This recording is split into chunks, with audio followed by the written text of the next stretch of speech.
Am I the a-hole for embarrassing a nurse who kept calling me mom in the hospital? I, 32F, was recently in the hospital for a minor surgery. Nothing life-threatening, but still something that left me feeling vulnerable and uncomfortable. My assigned nurse, Sarah, mid-40s, seemed friendly at first, but almost immediately, I noticed something weird. She kept calling me mom. At first, I thought it was a simple mistake. Maybe she mistook me for another patient or assumed I had a child with me. But no, every interaction went like this. Okay, Mom, let's get you sitting up. Mom, time for your meds. You're doing great, Mom. It rubbed me the wrong way immediately. I don't have kids.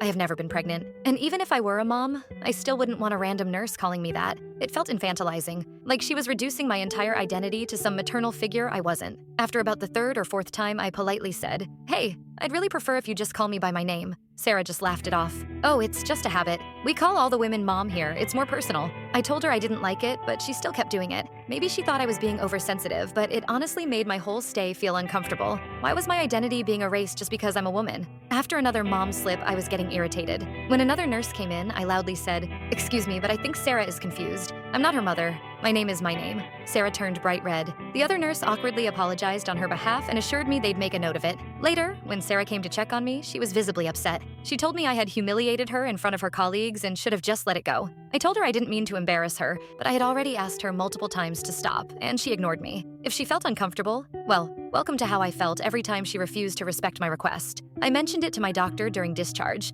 and apparently I wasn't the first to complain. Some people might not mind, but I definitely did. Now I feel a little guilty because I didn't want to make her feel bad, but why should I have to put up with something that made me uncomfortable just to avoid hurting her feelings? Am I the a-hole for embarrassing her instead of just letting it go?